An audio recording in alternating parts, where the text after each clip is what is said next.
Hi hello welcome to సామాన్యుడి జీవితం YouTube channel. భూమిపై జీవం పుట్టుక ఆవిర్భావం తెలుసుకోవాలనుకునే వాళ్ళు చక్కటి ఈ వీడియో చూస్తే చాలా విషయాలు తెలుస్తాయి. మా ఛానల్ని సబ్స్క్రైబ్ చేయని వాళ్ళు వెంటనే సబ్స్క్రైబ్ చేయండి అండ్ లైక్ కొట్టడం మర్చిపోకండి.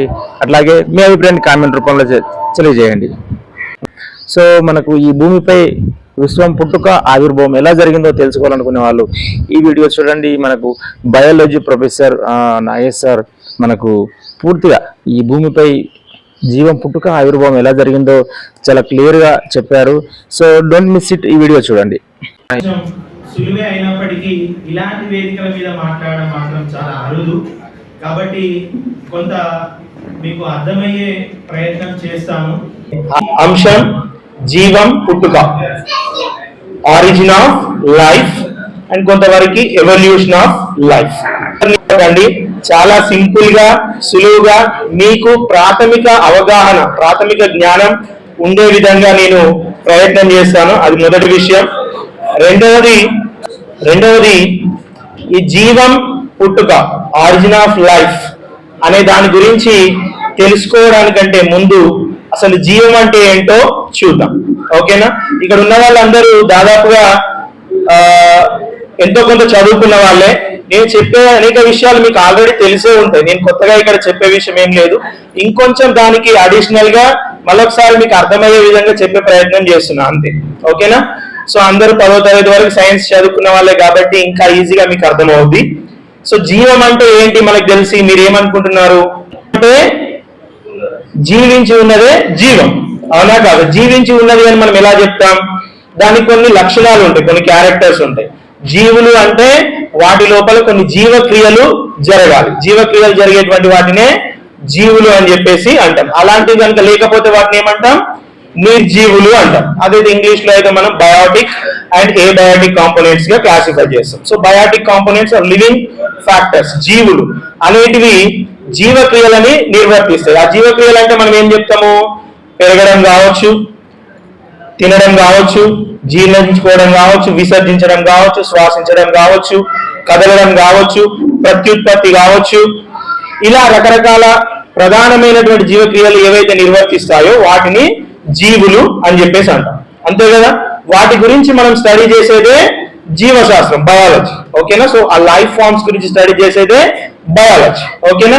మరి ఇక్కడ నిర్జీవులు అని అంటే జీవం లేనటువంటివి. ఓకేనా? అంటే వీటిలలో ఏవైతే జీవక్రియలు అని చెప్పేసి మనం అనుకున్నామో ఆ జీవక్రియలలో ఏదో ఒకటి వాటిలో కనిపించవచ్చు, కానీ ప్రధానంగా జీవానికి ఉండేటువంటి జీవక్రియలు మనకి మిగతా ఈ నిర్జీవుల లోపల కనిపించవు. ఉదాహరణకి ఇప్పుడు గాలి తీసుకున్నాం, లేకపోతే మట్టి, నీళ్లు, టెంపరేచర్, లేదంటే లైట్. ఓకే, ఇలా ఇవన్నీ నీటి ఆవిరి కావచ్చు, ఇవన్నీ నిర్జీవ కొండలు కావచ్చు, పుట్టలు కావచ్చు, ఇవన్నీ నిర్జీవులు. కొంతకాలం క్రితం వరకు మనం చెట్లు కూడా నిర్జీవులే అని అనుకున్నాము, కానీ తర్వాత అవి చెట్లు కూడా జీవులే అని చెప్పేసి మన సైన్స్ కనిపెట్టడం జరిగింది. సో ఇవన్నీ నిర్జీవులు. వీటిలో కొన్నిట్లలో కదలిక కనిపించవచ్చు, కొన్నిట్లలో పెరగడం కనిపించవచ్చు, కొన్నిట్లలో ఎక్స్పాన్షన్ విస్తరించడం కనిపించవచ్చు, ఏదో ఒక లక్షణం కనిపిస్తుంది. కానీ ప్రధానంగా మనం జీవులలో కనిపించేటువంటి జీవక్రియలు ఏవైతే ఉన్నాయో అవన్నీ మాత్రం వీటిలో కనిపించవు. సో వాటిని నిర్జీవులు అని చెప్పేసి అంటాం. అదేవిధంగా జీవులు చనిపోయిన తర్వాత కూడా వాటిని నిర్జీవులనే అంటాం, నాన్ లివింగ్ థింగ్స్ అని చెప్పేసి అంటాం, డెడ్ మ్యాటర్స్ అని చెప్పేసి. ఎందుకు అనంటే ఏవైతే జీవక్రియలు ఉన్నాయో అవి ఎప్పుడైతే వాటిలో ఆగిపోతాయో అప్పుడు అది చనిపోయింది అని, నిర్జీవమైంది అని చెప్పేసి మనము కన్సిడర్ చేస్తాం. ఓకేనా? సో అందుకే దాన్ని కూడా మనము నిర్జీవంగా చెప్పడం జరుగుతుంది. సో ఇది జీవం అంటే ఏంటి అనే దానికి వివరణ. ఈ జీవం అనేది ఎలా పుట్టింది, ఎలా ఆరిజిన్ అయ్యింది అనేది, ఎలా ఆరిజిన్ అయ్యింది అని అంటే మన ఇక్కడ ఉన్నటువంటి వ్యక్తులు మాత్రం సైన్స్ ఏదైతే ఎక్స్ప్లెనేషన్ ఇచ్చిందో, నేను ఇప్పుడు ఏదైతే చెప్పబోతున్నానో అలా ఆరిజిన్ అయ్యింది అని చెప్పేసి చెప్పగలుగుతాం. సో చెప్తారు అంటే అతనే సృష్టించాడని అన్నప్పుడు మనం ఏమనొచ్చు? దేవుణ్ణి ఎవరు సృష్టించారని లేనప్పుడు అది ఉంటుంది, అదే దీన్ని సృష్టించింది అని అన్నప్పుడు మరి ఈ విశ్వం కూడా, ఈ జీవం కూడా అదే ఉంది అని చెప్పడానికి, నమ్మడానికి అభ్యంతరం ఏముంటుంది? పైగా మనం చెప్పేటువంటి వాటికి శాస్త్రీయ ఆధారాలు ఉన్నాయి, వాళ్ళు చెప్తున్నటువంటి విషయాలకి శాస్త్రీయ ఆధారాలు లేవు. ఈ విషయం మీకు అర్థమైందా? దేవుడు అలాగే దేవుడు సృష్టించాడు అంటే దేవుడిని ఎవరు సృష్టించారు? మనం ఏమంటున్నాం, ఈ జీవం అనేది భూమి నుండి సృష్టించబడింది. భూమి ఎక్కడ నుండి వచ్చింది అని అంటే అది ఈ విధంగా ఏర్పడింది, దానికి అదే అనందంటే దీనికి ఏదైతే ఎంత శాస్త్రీయ ఆధారత ఉంది, వాళ్ళు చెప్పే వాటికి ఎంత శాస్త్రీయ ఆధారత ఉంది, అది మనం గమనించుకోవాలి. సో వాస్తవానికి దగ్గరగా ఉన్నటువంటి విషయాలను మనం నమ్ముతాం అది సైంటిఫిక్ టెంపర్ ఉన్నటువంటి వ్యక్తులుగా. సైంటిఫిక్ టెంపర్ లేనటువంటి వాళ్ళు శాస్త్రీయ ఆధారాలు లేనటువంటి వాటిని నమ్ముతారు. ఓకే కదా? సో ఇప్పుడు ఈ జీవం ఎలా పుట్టింది అనే దాన్ని అర్థం చేయడానికంటే ముందు నేను వేరే విషయాలు చెప్తాను. ఇది నేను మీకు అర్థం చేయించడం కోసమే చెప్తున్నాను, పూర్తిగా ఇదే కాదు. కొంతమంది మూర్ఖంగా వాదించే వాళ్ళు అది ఇది ఒకటి ఎలా అవుద్ది అని చెప్పేసి అంటారు. నేను ఇక్కడ తీసుకున్నటువంటి ఎగ్జాంపుల్ మీకు అర్థం చేయించడం కోసం మాత్రమే. నేను ఇక్కడ ఏమంటున్నానంటే జీవం అనేది సహజంగా ఏర్పడినటువంటి యంత్రం, సహజంగా ప్రకృతి నుండి ఏర్పడినటువంటి మిషన్ ఇస్ ద జీవి. ఏవైతే జీవులు ఇప్పుడు ఉన్నాయో కృత్రిమంగా అంటే మానవ మేధస్సుతో ఏర్పడినటువంటి యంత్రాలు ఇప్పుడు మనం వాడుకుంటున్నటువంటి ఈ యంత్రాల గురించి, ఈ యంత్రాలు ఎలా ఏర్పడ్డాయి, యంత్రాలు ఎలా డెవలప్ అయ్యాయి అనేది మనం అర్థం చేసుకుంటే జీవం ఎలా ఏర్పడింది అనేది మనకు అర్థమవుతుంది. ఓకేనా? సో ఇప్పుడు ఈ యంత్రాలు అనేటివి ఎలా వచ్చాయి? ఫస్ట్ మనిషి తన జ్ఞానంతో చక్రాన్ని కనుక్కున్నాడు. చక్రం నుండి ఒక సాధారణంగా తన పనులకు అవసరమైనటువంటి ఒక యంత్రాన్ని కనుక్కున్నాడు. ఫర్ ఎగ్జాంపుల్ మనం ఒక చక్రం నుండి సైకిల్ అనుకుందాం. ఓకే, సైకిల్ నుండి బైక్, బైక్ నుండి కారు, కారు నుండి ఇంకొకటి, ఇలా ఒక వాహనం అంటే ఒక ప్లేస్ నుండి ఇంకొక ప్లేస్ కి వెళ్ళడానికి ఉపయోగపడే ఒక వాహనాన్ని కనుక్కున్నాం. అదేవిధంగా వేరే ఏ యంత్రాలైనా తీసుకోండి, ఒకప్పుడు ఉన్నటువంటి కంప్యూటర్ కావచ్చు, ఇప్పుడు యూజ్ చేసేటువంటి స్మార్ట్ ఫోన్ కావచ్చు, ఎలా పరిణామం చెందింది యంత్రం అనేది. ఓకే, లేదంటే ఇంకేదైనా మెషిన్స్, అవి ఒక సింపుల్ గా ఉన్నటువంటి స్థానం నుండి మనిషి మేధస్సు పెరుగుతా ఉంటే తన మేధస్సుతో కృత్రిమంగా అనేక రకమైనటువంటి యంత్రాలని ప్రకృతిలో ఉన్నటువంటి వనరులను ఉపయోగించి తయారు చేయడం జరిగింది. ఓకే కదా? సో ఇప్పుడు ఏ యంత్రం తీసుకున్నా కానీ దాంట్లో ప్రధానమైనటువంటి పదార్థాలు అనేటివి ఉంటాయి, కొన్ని భాగాలు అనేటివి ఉంటాయి. పదార్థాల కంటే ముందు కొన్ని పార్ట్స్ చూద్దాం. ఓకేనా? సో స్టార్టింగ్ లో చక్రం లోపల ఎక్కువ సంక్లిష్టం అనేది లేదు, ఇట్స్ వెరీ సింపుల్, జస్ట్ ఒక చక్రం అంతే. కొంచెం కాంప్లెక్స్ వెళ్ళినప్పుడు దాంట్లో భాగాలు అనేటివి ఎక్కువ కనిపిస్తాయి. సైకిల్లో పార్ట్స్ ఎక్కువ ఉంటాయి కదా, సైకిల్లో కంటే బైక్ లో ఎక్కువ పార్ట్స్ ఉంటాయి కదా, బైక్ లో కంటే కార్ లో ఎక్కువ పార్ట్స్ ఉంటాయి కదా. సో ఆ విధంగా మనం ఏ యంత్రం తీసుకున్నా కానీ సింపుల్ మిషన్స్ తీసుకుంటే పార్ట్స్ తక్కువగా ఉంటాయి, పెద్ద పెద్ద మిషన్స్ తీసుకుంటే పార్ట్స్ ఎక్కువగా ఉంటాయి. ఓకేనా? సో ఇప్పుడు ఏ మిషన్ అయినా కానీ ప్రధానంగా కొన్ని రకాల పదార్థాలతో తయారవుతుంది, అవునా కాదా? మనకు ఉన్నటువంటి మిషన్స్ తయారు చేయడానికి యూజ్ చేసేటువంటి పదార్థాలు ఏంటి? ఐరన్ కావచ్చు, లేకపోతే ప్లాస్టిక్ కానీ, కాపర్ కానీ, అల్యూమినియం కానీ, రబ్బర్ కానీ, ఇలా కొన్ని ప్రధానమైనటువంటి పదార్థాలతో ఒక యంత్రాన్ని మనము తయారు చేసుకుంటాం. ఓకేనా? సో ఈ విధంగా యంత్రాలు అనేటివి మనకి ఎంత నాలెడ్జ్ ఉంటే మన మనిషి యొక్క మేధస్సును ఉపయోగించి మనకు అవసరమైనటువంటి అంత కాంప్లెక్స్ మిషన్స్ ని మనం తయారు చేసుకుంటూ వెళ్తా ఉన్నాం. ఇంకా ఆ మిషన్స్ అనేవి ఇంకా అడ్వాన్స్డ్ మిషన్స్ అనేవి వస్తూనే ఉన్నాయి బేస్డ్ ఆన్ నాలెడ్జ్. అదేవిధంగా కృత్రిమ యంత్రాలతో పాటు కృత్రిమ మేధస్సును కూడా మనము డెవలప్ చేసుకుంటా వెళ్తా ఉన్నాం, అవునా కాదా? సో ఇప్పుడు ఆర్టిఫిషియల్ ఇంటెలిజెన్స్ అనేది ఇప్పుడు చాలా ట్రెండ్ లో ఉన్నటువంటి విషయం. ఒకప్పుడు ఉన్నటువంటి మిషన్స్ కు ఉన్నటువంటి మేధస్సు కంటే ఇప్పుడు ఉన్నటువంటి మిషన్స్ యొక్క మేధస్సు అనేది ఇంకా అడ్వాన్స్డ్ గా ఉంది. ఒక రకంగా చెప్పాలంటే మనకంటే ఫాస్ట్ గా వాటి లోపల కృత్రిమ మేధస్సు అనేది ఉంది. సో అదే విధంగా ఈ ఎగ్జాంపుల్ ఏదైతే ఉందో దీన్ని మనం జీవానికి అప్లై చేసుకుందాం. కృత్రిమ యంత్రము, కృత్రిమ మేధస్సు అంటున్నాం. నేను జీవాన్ని ఏమంటున్నాను? సహజ యంత్రము, సహజ ఏర్పడినటువంటి నాలెడ్జ్, జ్ఞానము, సహజంగా వచ్చినటువంటి జ్ఞానము, సహజంగా ఏర్పడినటువంటి యంత్రాలు. సో కృత్రిమంగా ఏర్పడినటువంటి యంత్రాలకి డ్రైవింగ్ ఫోర్స్ ఏంటి? వాటిని నడిపించేది ఏంటి? మనిషి మేధస్సు. ఓకేనా? Human is a driving force for the missions. Okay, so మరి ప్రకృతిలో సహజంగా ఏర్పడినటువంటి యంత్రాలని డ్రైవ్ చేసేటువంటి ఏంటిది? దాన్ని ఏది తయారు చేసింది? ప్రకృతి, చుట్టూ ఉన్నటువంటి ఎన్విరాన్మెంట్. సో చుట్టూ ఉన్నటువంటి environment is driving force for the life forms. ఓకేనా? సో అది డ్రైవ్ చేసి ఆ మిషన్ నడుస్తుంది. చుట్టూ ఉన్నటువంటి నేచర్ డ్రైవ్ చేయకపోతే ఆ మిషన్ అనేది చనిపోతుంది. ఎలాగైతే కృత్రిమ యంత్రాలను మనం నడిపితే నడిచినట్టు, మనం నడపకపోతే అవి నడవకుండా ఉన్నట్టుగా ఈ మిషన్స్ కూడా అంతే అన్నమాట. ఓకేనా? సో ఇప్పుడు జీవం అనగానే ఇప్పుడు ఉన్నటువంటి మన మనుషులు లేకపోతే ఇతర జంతువులు కానీ కాకుండా మామూలుగా చిన్న చిన్న జీవుల నుండి ఎలాగైతే చిన్న చిన్న యంత్రాలు ఎలాగైతే స్టార్ట్ అయ్యాయో ఆ విధంగానే చిన్న చిన్న జీవులు అనేవి స్టార్ట్ అయినాయి. ఒకటే కణం ఉన్నటువంటి, ఇప్పుడు మనమేమో అనేక కణాలతో ఏర్పడినటువంటి వ్యక్తులు, ఎలాగైతే పెద్ద పెద్ద మిషన్స్ లోపల చాలా పార్ట్స్, చాలా మెటీరియల్, చాలా మెషినరీ ఫంక్షనింగ్ ఎలాగైతే ఉందో మన లోపల అలా ఉంది. స్టార్టింగ్ ఏర్పడినటువంటి మిషన్స్ లో చాలా సింప్లిసిటీ ఉంది, అవునా కదా? సో అలాగే ప్రాథమికంగా ఏర్పడినటువంటి జీవులలో కూడా చాలా సింపుల్ స్ట్రక్చరింగ్ అనేది ఉందన్నమాట. ఓకేనా? సో దాని నుండి కాంప్లెక్స్ వన్ అనేది ఏర్పడింది. సో ఆ సింపుల్ వన్ ఏంటి అని అంటే జస్ట్ సింగిల్ ఒకటే కణం ఉన్నటువంటి జీవులు అనేటివి ఏర్పడినాయి అన్నమాట. వాటి నుండి అనేక కణాలు ఉన్నటువంటి జీవులు ఏర్పడ్డాయి. దాని గురించి నేను మళ్ళీ వివరంగా చెప్తాను. అయితే ఇప్పుడు మనము మన బాడీ లోపల అనేక కణాలు ఉన్నాయని చెప్పేసి అంటున్నాను కదా. సో ప్రతి ఒక్క కణం గురించి మనం తెలుసుకోవాల్సిన అవసరం లేదు. ఒక కణం ఎలా ఉంటుందో తెలుసుకుంటే పూర్తిగా మన జీవులు ఎంటైర్ జీవ కణాల లోపల ఎలాంటి ఫంక్షన్ జరుగుతాయో మనకు అర్థమైపోతుంది. ఉదాహరణకి మనకి ఇప్పుడు మామూలుగా అన్నం ఉడికిందో లేదో తెలియాలంటే అన్నం మొత్తం పిసుకాం కదా, ఒక మెతుకుని చూసి ఉడికిందా లేదా అని చూస్తాం. సో ఆ విధంగా ఒక సెల్ ఎట్లా వస్తుంది, అది ఎట్లా ఏర్పడ్డది అని తెలిస్తే మిగతా జీవులు అనేవి ఎలా ఏర్పడ్డాయి, వాటి ఫంక్షన్స్ ఎట్లా వస్తాయి అనేది మనకు అర్థమైపోతుంది, అవునా కాదా? సో అది మనము తెలుసుకునే ప్రయత్నం చేద్దాం. ఓకేనా? సో అంటే సింగిల్ సెల్ ఏంటి అని అంటే it is a structural and functional unit of life. Science లో డెఫినేషన్ చెప్తాం. కణం అనేది క్రియాత్మక నిర్మాణాత్మక ప్రమాణం, ఒక యూనిట్ అన్నమాట. ఓకే, సో దాన్ని అర్థం చేసుకుందాం మనం. ఓకేనా? సో ఈ కణం అనేది ఎలా ఏర్పడింది అని అంటే ఇంతకు ముందు మనం విన్నటువంటి క్లాస్ కొంచెం స్టార్టింగ్ ఎలా ఏర్పడింది భూమి అనేది చూస్తే మనకి దాని నుండి కణం జీవం ఎలా ఏర్పడింది అనేది ఒకసారి అర్థం చేసుకోవచ్చు.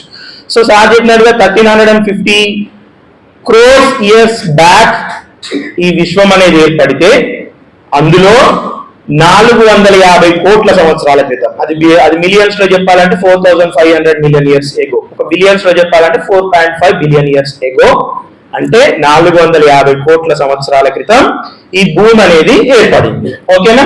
450 సంవత్సరాల క్రితం భూమి అనేది ఏర్పడినప్పుడు అప్పుడే మరి భూమి మీద జీవం అనేది ఏర్పడిందా అంటే లేదు. మనకు ఉన్నటువంటి ఆధారాల ప్రకారం ఒక 100 సంవత్సరాల క్రితం ఉన్నటువంటి నాలెడ్జ్ నేను చెప్తున్నాను. అప్పటి వరకు మనకు దొరికినటువంటి శిలాజాల ఆధారంగా ఒక 100 కోట్ల సంవత్సరాలు, అంటే 50 నుండి 60 కోట్ల 100 కోట్ల సంవత్సరాల క్రితం వరకు ఉన్నటువంటి లభ్యమైనటువంటి శిలాజాల ఆధారంగా ఓకే ఇప్పుడు ఈ టైంలో జీవం అనేది ఏర్పడి ఉండొచ్చు అని చెప్పేసి అనుకున్నారు.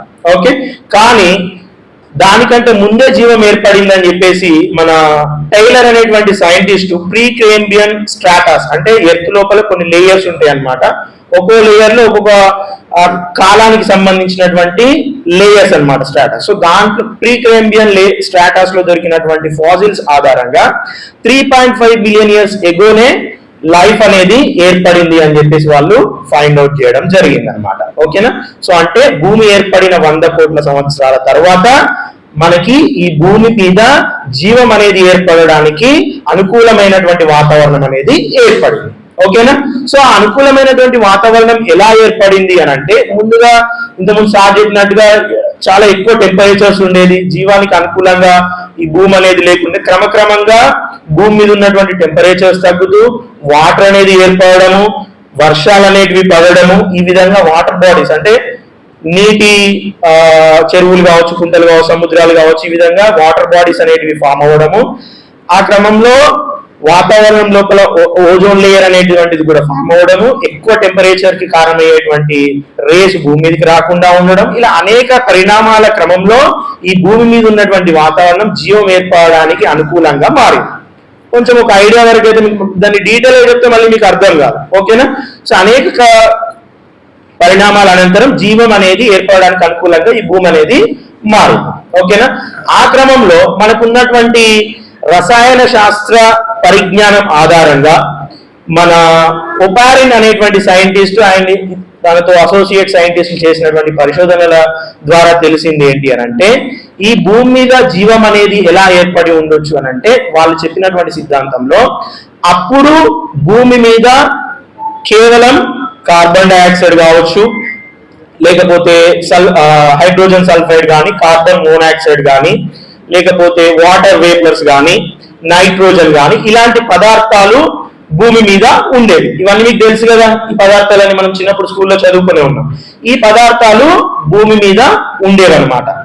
ఈ పదార్థాల లోపలికి భూమి మీదకి ఎంటర్ అయినటువంటి యువి రేస్ కావచ్చు, లేదంటే భూమి వాతావరణంలో ఏర్పడినటువంటి థండర్ స్టార్మ్స్ కావచ్చు, అంటే ఉరుములు మెరుపులు కావచ్చు, వాటి శక్తి, సూర్యుని నుండి వస్తున్నటువంటి శక్తి వల్ల ఈ నీళ్లలో ఉన్నటువంటి ఈ పదార్థాలన్నీ కలిసినాయి, దగ్గరికి అయినాయి అన్నమాట. ఓకేనా?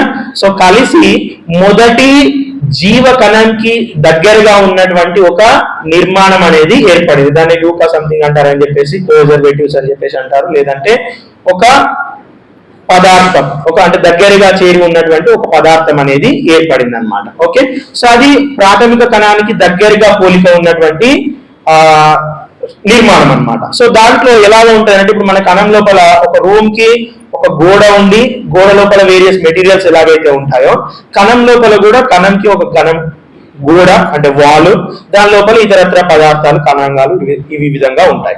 సో అప్పుడు కూడా ఒక మెంబ్రేన స్ట్రక్చర్ అంటే ఒక కవచం లాంటిది ఏర్పడి దాని లోపల కొంత వాటర్ అనేది హోల్డ్ అయ్యి, ఓకేనా, దాని నుండి ఇంకా క్రమక్రమంగా ఇవాల్వ్ అవుతూ మనకి యూనివర్సల్ కామన్ యాన్సిస్టర్ అనేటువంటి ఒక ప్రాథమిక కణం అనేది ఏర్పడింది అనమాట. దాని నుండే తర్వాత వచ్చినటువంటి ప్రధానంగా 3 కణాలు అంటే సింగిల్ సెల్ ఆర్గానిజమ్స్ అనేవి ఏర్పడినాయి. అవేంటి అని అంటే, ఒకటి ప్రోకారియోట్, దాంట్లో ఆర్కిబ్యాక్టీరియా, యూబ్యాక్టీరియా, ఇంకొకటి ఏమంటే యూకారియోట్స్. ఏంటి ప్రోకారియోట్స్, యూకారియోట్స్ అంటే కేంద్రక పూర్వజీవులు, కేంద్రకం లేనటువంటి జీవులు. ఓకేనా? సో అంటే కేంద్రకం అంటే ఏంటి అంటే, మనం డిఎన్ఏ అంటాం కదా, డిఎన్ఏ అంటే తెలుసు మీ అందరికి. ఆ డిఎన్ఏ అనేది ఒక కవచం చుట్టూ ఉన్నట్లయితే ఆ సెల్ లోపల వాటిని కేంద్రకం ఉన్నటువంటి జీవులు అని చెప్పేసి అంటారు. ఆ డిఎన్ఏ అనేది ఒక కవచం చుట్టూ లేకుండా జస్ట్ సెల్ లోపలనే కనుక డిఎన్ఏ ఉంటే వాటిని కేంద్రకం లేనటువంటి జీవులు, అంటే కేంద్రకం అనేటువంటి స్ట్రక్చర్ ఫామ్ అవ్వడానికి ముందు ఉన్నటువంటి జీవులు అని అర్థం. అంటే కేంద్రక పూర్వ జీవుల్లో ముందు ఫామ్ అయినాయి, దాని నుండి కేంద్రకం ఉన్నటువంటి జీవులు అనేవి ఫామ్ అవ్వడం జరిగింది అనమాట. ఓకేనా? సో ఇంతవరకు కాసేపు పక్కన పెడదాం. ఇదంతా నేను ఇప్పుడు కెమిస్ట్రీ బేస్డ్ గా మన ఉపారిన్ అనేటువంటి ఆయన అదర్ సైంటిస్టులు ఎక్స్ప్లెనేషన్ ఇచ్చారని చెప్పేసి అన్నాం. మరి దీనికి ఆధారం ఏంటి? ఇలాగే ప్రాథమిక కణానికి సంబంధించినటువంటి దగ్గరి పోలిక ఉన్నటువంటి స్ట్రక్చర్ అంతకు ముందు ఉన్నటువంటి రసాయన పదార్థాల నుండి నీళ్లలో ఏర్పడింది అనడానికి ఆధారం ఏంటి అని అంటే, మనం చిన్నప్పుడు చదువుకున్న పుస్తకాల్లో చదువుకున్నాం, ఇది కూడా బయాలజీ టెక్స్ట్ బుక్ లోనే ఉంటది. స్టాన్లీ మిల్లర్ అనేటువంటి ప్రయోగం ఒకటి ఉంటుంది, ఎక్స్పెరిమెంట్. ఓకే, ఆ ఎక్స్పెరిమెంట్ ఏంటి? మిల్లర్ అనేటువంటి సైంటిస్టు ఆయన ఒక హైపోథసిస్ చేశాడు అనమాట. సైన్స్ ఏదైనా కానీ ముందే ఇది కరెక్ట్ అని చెప్పాడు, మతం లాగా పరిశోధన చేస్తుంది, పరిశీలిస్తుంది, తర్వాతనే ఆధారాలతో చెప్తుంది అనమాట. సో కాబట్టి ఆయన ఒక ఇలా అయ్యుండొచ్చు అనేటువంటి ఏదైతే కెమిస్ట్రీ నాలెడ్జ్ ఉందో ఆ నాలెడ్జ్ ఆధారంగా ఒకవేళ ఈ విధంగా ఎన్విరాన్మెంట్ ఆ టైంలో ఉంటే జీవం ఏర్పడి ఉండేదా అని చెప్పేసి ఒక లాబొరేటరీ ఎక్విప్మెంట్ లోపల అప్పుడున్నటువంటి పరిస్థితులను కల్పించాడు. అప్పుడున్నటువంటి పరిస్థితులు అంటే ఏంటి? నేను ముందుగా చెప్పినటువంటి carbon dioxide, carbon monoxide, water vapour, లేకపోతే హైడ్రోజన్ సల్ఫైడ్, లేకపోతే నైట్రోజన్, ఇలా రకరకాల పదార్థాలు, ఇప్పుడు మన బాడీ లోపల పదార్థాలకు కావాల్సినటువంటి మూలకాలు ఏవైతే ఉన్నాయో అలాంటి మూలకాలని ఆ లాబొరేటరీ ఎక్విప్మెంట్ లోపల ఉంచి అప్పుడు ఏదైతే ఎనర్జీ యూవీ రేస్ కావచ్చు, లేకపోతే స్టార్మ్స్ కావచ్చు, అవి కావచ్చు క్రియేట్ చేశాడనమాట. సో అప్పుడు అంటే ఒక ఏదైతే మనం చెప్తున్నామో పదార్థం అనేది జీవం లోపల ఉండేటువంటి పదార్థాలు ఏవైతే ఉన్నాయని చెప్తున్నామో అలాంటి పదార్థాలు ఆ పరిస్థితులలో ఏర్పడ్డాయి.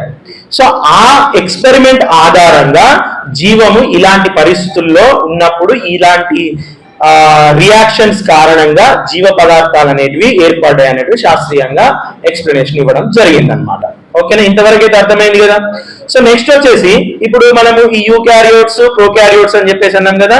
ప్రోకారియోట్స్ నుండి యూకారియోట్స్ వచ్చినాయి అని, ప్రోకారియోట్స్ లో ఫస్ట్ యూ బ్యాక్టీరియా వచ్చిన తర్వాత ఆర్కి బ్యాక్టీరియా వచ్చిన తర్వాత దాని నుండి యూకారియోట్స్ వచ్చినాయి అని చెప్పేసి చెప్తున్నాం కదా. దానికి ఆధారం ఏంటి అని అంటే, కార్ల్ ఓస్ అనేటువంటి సైంటిస్టు పదార్థాలని స్టడీ చేశాడనమాట. అంటే మెయిన్ గా మనకి బాడీ లోపల ఉన్నటువంటి మెయిన్ మెటీరియల్ ఏంటంటే genetic material, RNA or DNA అనమాట. సో ఆ మెటీరియల్ ని స్టడీ చేశాడు. అంటే దగ్గరి పోలికలను ఆధారంగా చేసుకొని ఇవన్నీ ఒక కామన్ యాన్సిస్టర్స్ నుండి, ఒక కామన్ పూర్వీకుల నుండి వచ్చాయి అని చెప్పేసి కార్ల్ వోస్ అనేటువంటి సైంటిస్ట్ చెప్పారనమాట. మనం ఎలాగైతే ఇప్పుడు పోలికలు దగ్గరగా ఉన్నాయి అంటే you are from same parents అని చెప్పేసి, లేకపోతే మీరు ఇద్దరు అన్నదమ్ములు అని చెప్పేసి చెప్తాం కదా, దగ్గర పోలికలు ఉంటాయి. నెక్స్ట్ ఇప్పుడు మనకి లేకపోతే కోతులకి, జిరాఫీలకి, చింపాంజీలకి, గొరిల్లాస్ కి సిమిలర్ గా ఉంటే మనం కామన్ పూర్వీకుల నుండి వచ్చామని మనం చెప్తున్నాం కదా. సో అట్లా ఇంకా ఇంకా ఇంకా మాలిక్యులర్ లెవెల్స్ లోకి వెళ్తే ఆ మాలిక్యులర్ కంపారిజన్స్ చేసి ఇంకా కరెక్ట్ అయిపోయి 16S rRNA స్టడీ చేసి ఇవి కామన్ యాన్సిస్టర్ నుండి వచ్చినటువంటి first single cell organisms, unicellular organisms అని చెప్పేసి చెప్పడం జరిగింది అనమాట. ఓకేనా. సో ఇక నేను ఇంకో విషయం చెప్తాను. ఇలా ఇప్పుడు మనం మనుషులు కోతుల నుండి వచ్చినాము అని చెప్పేసి మామూలుగా చెప్తాం, అది కరెక్టే. ఎప్పుడు కరెక్ట్? ప్రాథమిక జ్ఞానం ఉన్నోడు మనిషి కోతుల నుండి అని చెప్పిండు అని అంటే కరెక్ట్ అని వినే వ్యక్తికి కూడా ప్రాథమిక జ్ఞానం ఉంది అని అంటే ఓకే. లేదు ఇంకా ఎక్స్పర్ట్ అయి ఉన్నటువంటి వ్యక్తి కోతి లాంటి ఒక కామన్ యాన్సిస్టర్, కామన్ పూర్వీకుల నుండి వచ్చినటువంటి జీవి నుండి ఇవన్నీ వచ్చినాయి అని చెప్తే కరెక్ట్. కానీ మనం ఏం చెప్తామంటే మిగతా వాళ్ళు కోతుల నుండి వచ్చిందంటే ఇప్పుడు కోతుల నుండి ఎందుకు వస్తలేవు, అది బుర్ర లేని వాళ్ళు చెప్పే రిప్లై అనమాట. కోతి నుండి వచ్చిన అంటే తెలుగు ఉన్నోడు ఏం అర్థం చేసుకోవాలి, కోతి నుండి వచ్చిందంటే కోతి కాదు, కోతి జాతి, కోతి సంబంధించినటువంటి జాతి నుండి ఈ సిమిలర్ జీవులు ఏవైతే ఉన్నాయో అవన్నీ వచ్చినాయి అని చెప్పేసి అర్థం చేసుకోవాలి. ఇదైతే మీరు అగ్రీ అవుతారు కదా. సో అదనమాట. సో ఇప్పుడు ఈ సింగిల్ సెల్ ఆర్గానిజమ్స్ ఏర్పడిన దాంట్లో ఫస్ట్ మరి మనము ఆక్సిజన్ తీసుకునేటువంటి జీవులం, అవునా కాదా? సో ఆక్సిజన్ తీసుకున్నటువంటి అంటే ఆక్సిజన్ కాకుండా వేరే పదార్థాలను తీసుకొని ఎనర్జీని ప్రొడ్యూస్ చేసుకొని సర్వైవ్ అయ్యేటువంటి జీవులు ఫస్ట్ ఏర్పడ్డాయి. ఓకేనా. వాటి నుండి ఆక్సిజన్ తో బతికగలిగేటువంటి జీవులు అనేవి ఏర్పడ్డాయి అన్నమాట. సో అది ఏర్పడడానికి కూడా archaea bacteria and you bacteria అనేటువంటి రెండు ఏకకణ జీవులు కలిస్తే ఒక యూకారియోటిక్ ఆర్గానిజం, కేంద్రకం ఉన్నటువంటి ఆర్గానిజం అనేది ఏర్పడింది. దాంట్లో ఒక రకమైన ఆర్గానిజమే ఫోటోసింథసిస్, కిరణజన్య సంయోగ క్రియ జరపగలిగేటువంటి కెపాసిటీ ఉన్నటువంటి ఒక యూనిసెల్యులార్ ఆర్గానిజం. దాన్నే మనం ఏమంటామంటే సైనో బ్యాక్టీరియా అని చెప్పేసి అంటాం. సో దీని ప్రత్యేకత ఏంటి అని అంటే కాంతి శక్తిని ఉపయోగించుకొని దానికి కావాల్సినటువంటి ఫుడ్ మెటీరియల్ తయారు చేసుకునే ప్రాసెస్ లో అది ఆక్సిజన్ ని బై ప్రోడక్ట్ అంటే ద్వితీయ ఉత్పన్నంగా రిలీజ్ చేసింది అనమాట. ఆ ఆక్సిజన్ అనేది వాతావరణంలోకి రిలీజ్ అవ్వడం వల్ల అది మరొక రకమైన జీవ కణాలు తయారవడానికి ఫెసిలిటేట్ చేసింది, అనుకూలంగా చేసింది అనమాట. సో ఆ విధంగా ఆక్సిజన్ తో డిపెండ్ అయ్యేటువంటి ఆర్గానిజమ్స్ అనేవి ఏర్పడినాయి. అండ్ వీటి నుండి ప్లాంట్స్ అనేవి డెవలప్ అయినాయి, వాటి నుండి ఏమో ఎనిమల్స్ అనేవి డెవలప్ అయినాయి. సో ప్లాంట్స్ లోపల ఫస్ట్ వచ్చినటువంటి సైనో బ్యాక్టీరియాస్ నుండి నాచు మొక్కలు వచ్చినాయి. నాచు మొక్కలు అంటే శైవలాలు అని చెప్పేసి అంటాం, లేకపోతే ఆల్గే అని చెప్పేసి అంటాం. తర్వాత ఆల్గే నుండి బ్రయోఫైటా అని చెప్పేసి, బ్రయోఫైట్స్ నుండి టెడోఫైటా అని చెప్పేసి, టెడోఫైటా నుండి జిమ్నోస్పమ్స్ అని చెప్పేసి, జిమ్నోస్పమ్స్ నుండి యాంజియోస్పర్మ్ అంటే విత్తనం లేనటువంటి జీవుల నుండి ఇవి బ్రయోఫైట్స్, టెరడోఫైట్స్, ఆల్గే ఇవైతే సీడ్ లేనటువంటి జీవులు అన్నమాట. వాటి నుండి సీడ్ ఉన్నటువంటి జీవులు అనేటివి రావడం జరిగింది అనమాట. అంటే ఫ్లవర్స్ అండ్ సీడ్స్ ఉన్నటువంటి జీవులు అనేటివి ప్లాంట్స్ లో రావడం జరిగింది. సో ఇప్పుడు మనము చెట్టు ముందా విత్తనం ఉందా అంటే మనం ఏం చెప్తాం చదువుకున్న వాళ్ళము, చెట్టు లేకపోతే విత్తనం ఎట్లా వస్తుంది, విత్తనం లేకపోతే చెట్టు ఎట్లా వస్తుంది అని చెప్పేసి అంటారు. వీ హ్యావ్ క్లియర్ ఎవిడెన్సెస్ ఎట్లా ప్లాంట్స్ ఎట్లా ఇవాల్వ్ అయినాయి అని చెప్పేసి సేమ్ మళ్ళీ కంపారిజన్ అన్నమాట. ఈ జీవులకి వాటికి ముందున్నటువంటి అంటే వాటికంటే ప్రాథమిక లక్షణాలు ఉన్నటువంటి జీవులు. నేను ఏదైతే మిషన్స్ చెప్పానో ఇప్పుడు బైక్ ఎట్లా పనిచేస్తుంది మనం అర్థం చేసుకోవాలంటే సైకిల్ మనం అర్థం చేసుకుంటాం, సైకిల్ కంటే చక్రంని అర్థం చేసుకుంటాం. అలాగే ఈ విత్తనాలు ఉన్నటువంటి ప్లాంట్స్ ఎలా వచ్చినాయి అని అంటే విత్తనాలు లేనటువంటి ప్లాంట్స్ ఏవైతే ఉన్నాయో సో అవి వచ్చినాయి అని చెప్పేసి, తర్వాత దానికంటే ముందున్నటువంటి ప్లాంట్స్ వచ్చిన కంపారిజన్ గా దగ్గరి పోలికల ఆధారంగా మనము స్టడీ చేసి చెప్పడం జరుగుతుంది.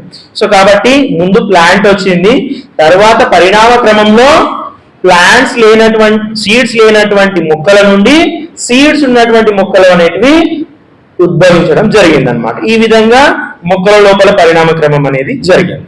ఓకే. అదే విధంగా ఎనిమల్స్ లోపల అయితే ప్రోటోజోవా నుండి అంటే ఏకకణ జీవుల నుండి Porifera, Annelida, Arthropoda, Mollusca, Echinodermata, Chordata, మనమైతే కార్డేటా. సో ఈ విధంగా సింపుల్ గా ఉన్నటువంటి ఎనిమల్స్ లో సింపుల్ గా ఉన్నటువంటి సహజ యంత్రాల నుండి సంక్లిష్టంగా ఉన్నటువంటి సహజ యంత్రాలు, సంక్లిష్టంగా ఉన్నటువంటి జీవులు. నేను ఎందుకు స్పెసిఫై చేస్తున్నా అంటే టు మేక్ యూ అండర్స్టాండ్. మళ్ళీ నేను స్టార్టింగ్ చెప్పిన ఎగ్జాంపుల్ మీకు కనెక్ట్ అవుతారు కాబట్టి. ఆ విధంగా పరిణామం చెందడం జరిగింది. ఈ పరిణామాన్ని ఏది డ్రైవ్ చేసింది అని అంటే చుట్టూ ఉన్నటువంటి ఫ్యాక్టర్స్.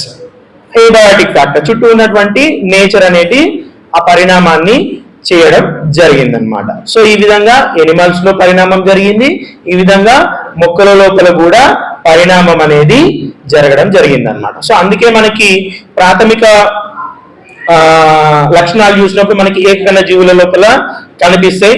అవి ఏకకణ జీవులు కలిసి బహుకణ జీవులు, సింపుల్ ఆర్గనైజేషన్ ఉన్నటువంటి బహుకణ జీవులు. ఇప్పుడు స్పాంజెస్ చూసినాం అనుకోండి, స్పాంజెస్ ఒక టైప్ ఆఫ్ ఆర్గనిజం అనమాట. అదేవిధంగా ఆల్గే, శైవలాలు లేకపోతే నాచు మొక్కలు చూసినాం అనుకోండి, అందులో పెద్ద పెద్ద ఆర్గాన్స్ లేకపోతే పెద్ద పెద్ద ఫంక్షనింగ్ అట్లా ఏముండదు. జస్ట్ ఒక గ్రూప్ ఆఫ్ సెల్స్ ఉంటాయి, అంటే సింగిల్ సెల్ ఆర్గన్స్ ఒక గ్రూప్ ఆఫ్ సెల్స్ ఉంటాయి, అంటే all cells do the same function. ఓకేనా? దాని తర్వాత నుండి వర్క్ అనేది డిస్ట్రిబ్యూట్ అయింది. ఎలాగైతే ఒక మన కాంప్లెక్స్ మిషన్ లో ఒక్కొక్క పార్ట్ కి ఒక్కొక్క ఫంక్షన్ ఎలాగైతే మనము సెట్ చేసి పెడతామో, అలా ఆ కణాలు, కొన్ని కణాలు కలిసి ఒక ఫంక్షన్ చేయడము. ఓకే, ఫర్ ఎగ్జాంపుల్ ఒక ఫస్ట్ సెల్ లో ఉందనుకోండి, సింగిల్ సెల్, దాంట్లో కదలిక దాంట్లోనే జరిగింది, ప్రత్యుత్పత్తి దాంట్లోనే జరిగింది, ఫుడ్ మెటీరియల్ సింథసిస్ దాంట్లోనే జరిగింది, అదేవిధంగా గ్రోత్, డెవలప్మెంట్ అన్ని ఆ సింగిల్ సెల్ లోనే జరిగింది.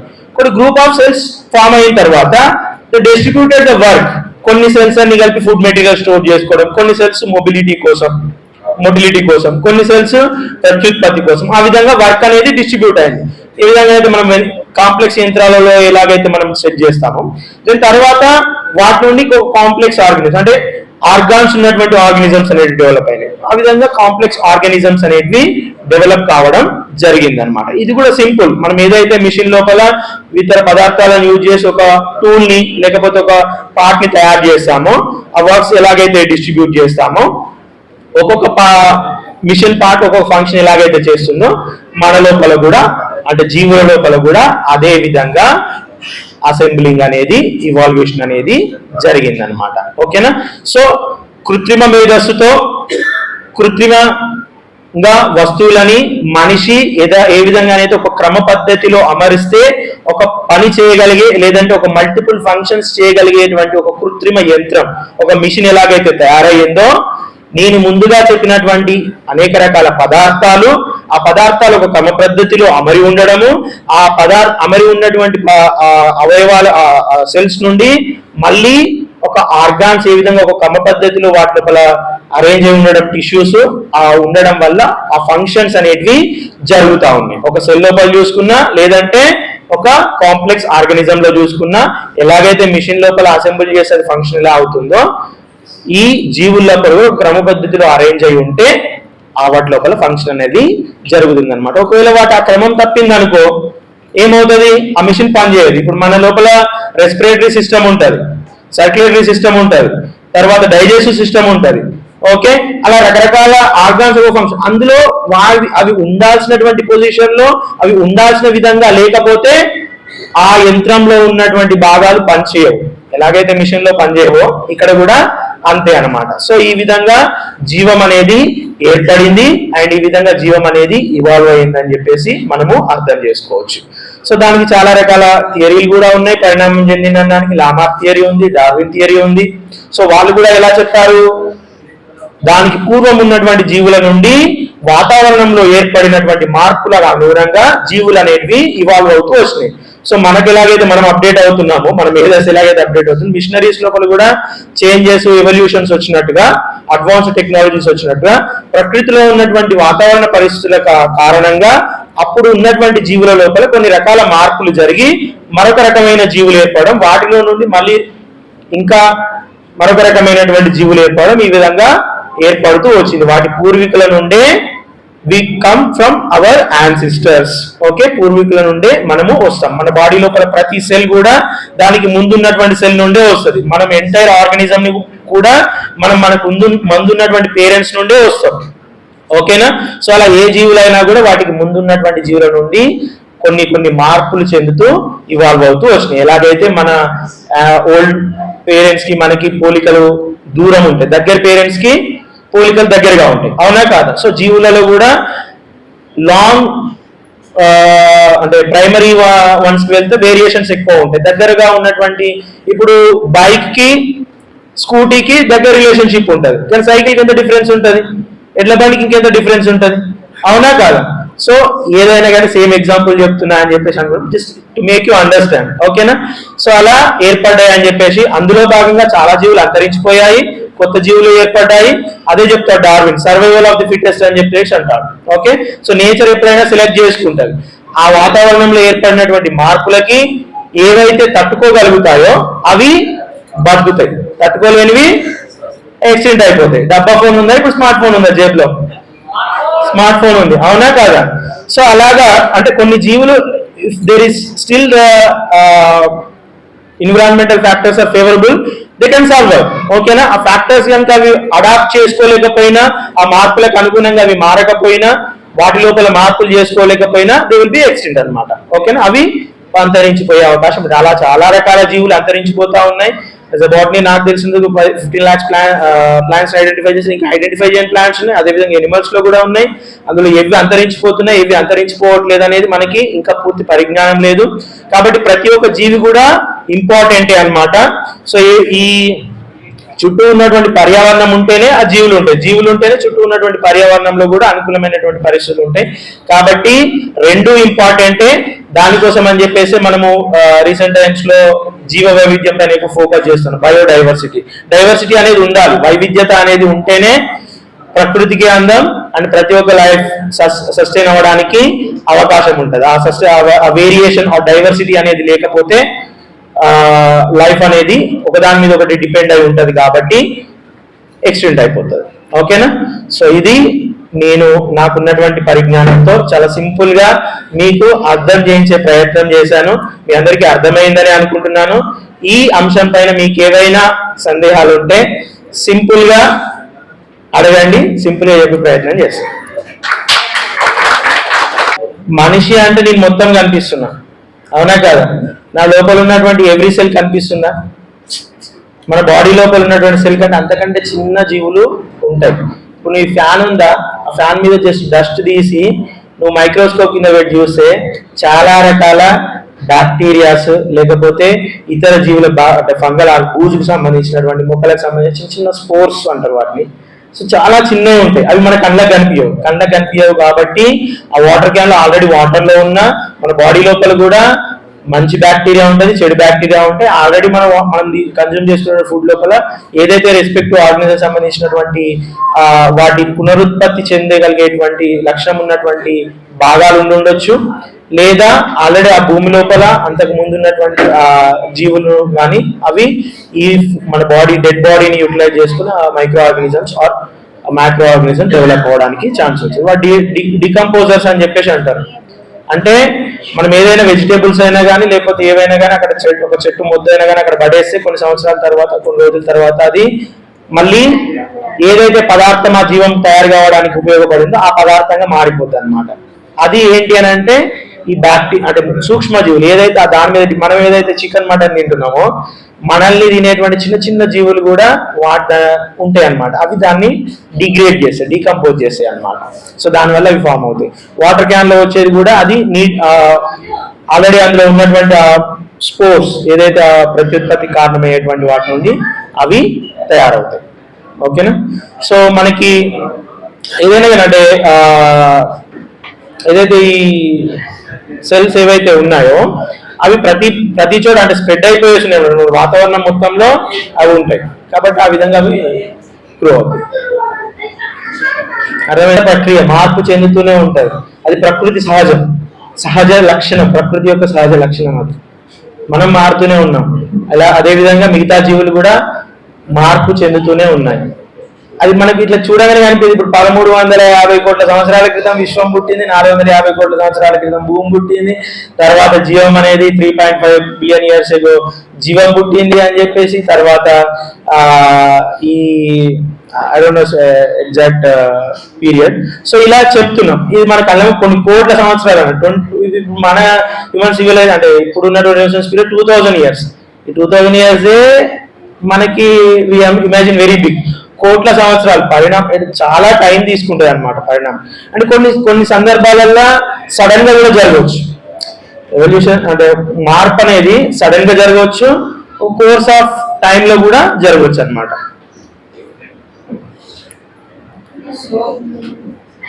ఈ విషయంలో ప్రతి సెల్ కి ఒక కోర్ పాయింట్ అనేది ఉంటుంది.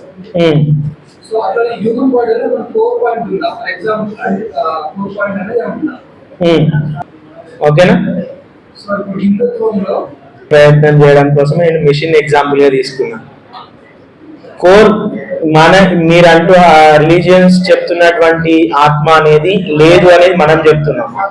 సింపుల్, ఒక మిషన్ ఎలాగైతే డ్రైవింగ్ ఫోర్స్ ఎలాగైతే మనం ఎలాగ ఉన్నామో, చుట్టూ ఉన్నటువంటి ఎన్విరాన్మెంటల్ ఫ్యాక్టర్స్ లైఫ్ ఫార్మ్స్ కి డ్రైవింగ్ ఫోర్స్ అంతే.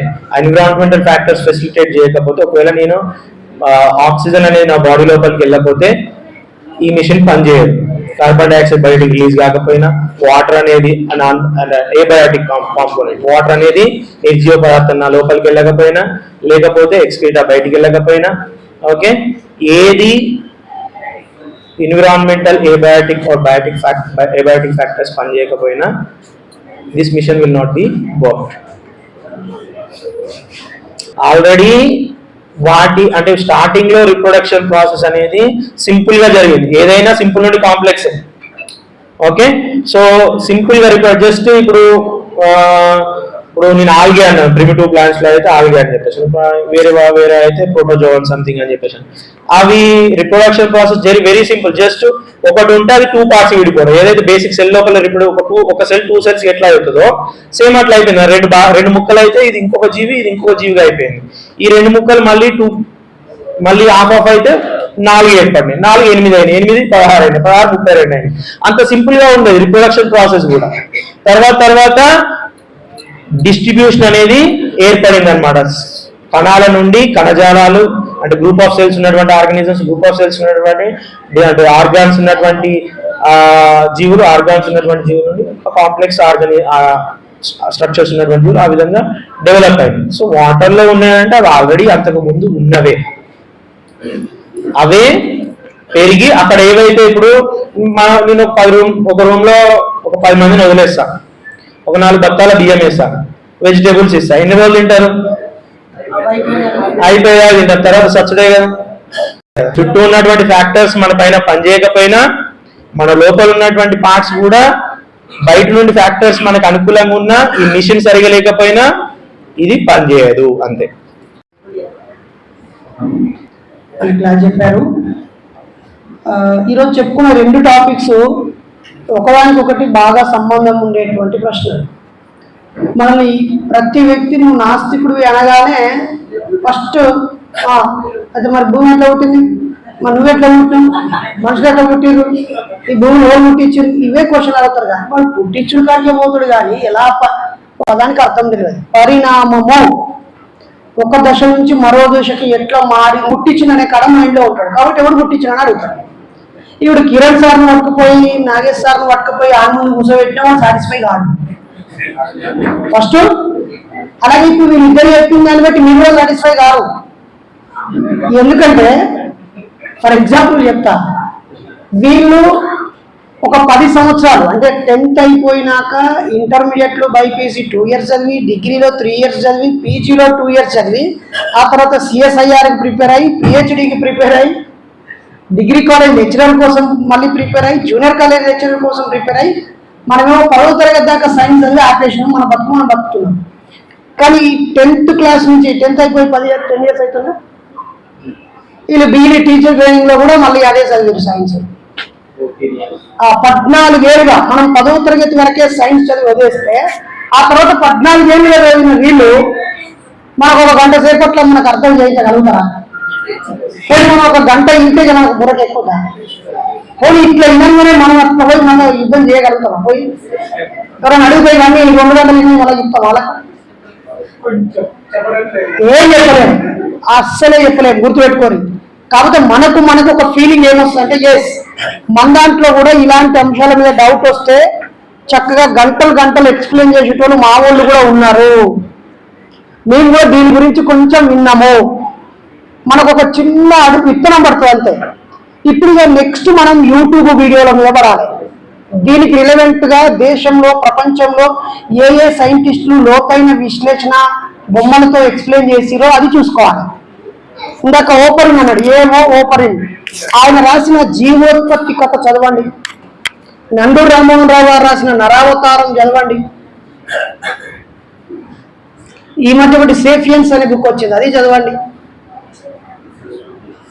అని మనం చాలా పుస్తకాలు చదవాలి.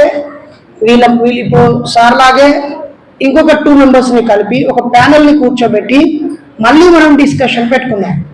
ఇది గంట సేపట్లో ఒక అవగాహన వచ్చేది కాదు. ఇక్కడే ఇక్కడ తెల్లటి పట్టీ ఉందా, ఈ పట్టీలో ప్రొజెక్టర్ ఉంది, తెర ఉంది, ఇది ప్రొజెక్టర్. దీన్ని పెట్టుకొని మనం క్లాసులు చెప్పించుకుందాం. ఓకేనా? అలానే వీళ్ళు మనకు సరిపోలేదనో ఇంతకంటే పెద్దవాళ్ళని తీసుకొస్తామనే పదం నేను వాడట్లేదు. ఇందులో నాలెడ్జ్ విషయంలో ఎవరు ఎండ్ కాదు, ఎవరు జీరో కాదు. ఒక్కొక్కరికి ఒక్కొక్క అంశంలో నాలెడ్జ్ డిఫరెంట్ స్టైల్లో ఉంటుంది. కాబట్టి మనం గ్యాదర్ చేసుకుందాం, అక్వైర్ చేసుకుందాం. ఈ హైదరాబాద్లో ఇప్పుడు మన మధ్యలోనే జియాలజీలో PhD చేస్తున్న నాగరాజు అని ఉన్నాడు. ఎన్నో చేయలేపే ఉన్నాడా, అనుకున్నాడా? అన్నని చెప్పండి, అన్న PhD ఏమంటే 5 ఏళ్ళు అవుతుంది, 2 years PG, 2 years ప్రిపరేషన్. ఇక్కడ ఒక 10 ఏళ్ళు ఆడ నాగార్జున అన్న ఎంజికల నల్గొండ ఆడ 3 years. సో ఇప్పుడు అన్న 12 ఏళ్ళుగా భూగోళ శాస్త్రం మీద అలాగే ఖనిజాల మీద PhD చేస్తున్నాడు. ఇప్పుడు ఆయన 5 ఏళ్ళు 10 ఏళ్ళ రీసెర్చ్ చెప్పమంటే ఒక గంట సేపట్లో మనకు చెప్తాడు, కానీ పరిచయం అవుతుంది.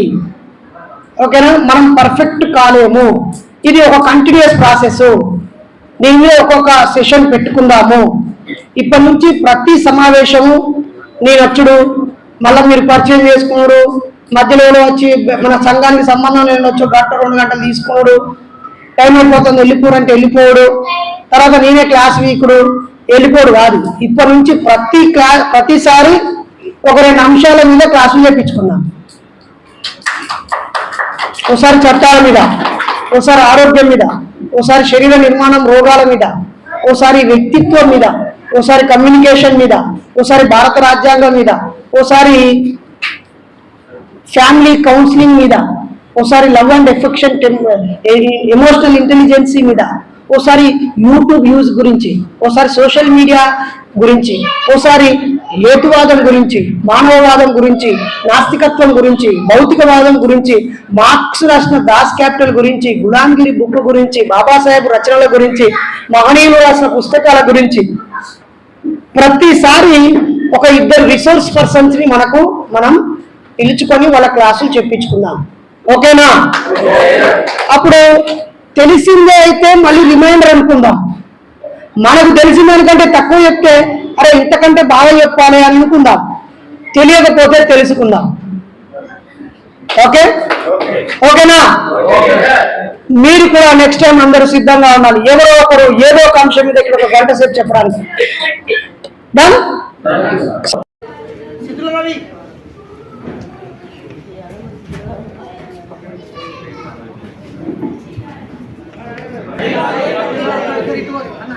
ఈ ప్రకృతి ఏ వ్యక్తి సృష్టివాదం కాదు,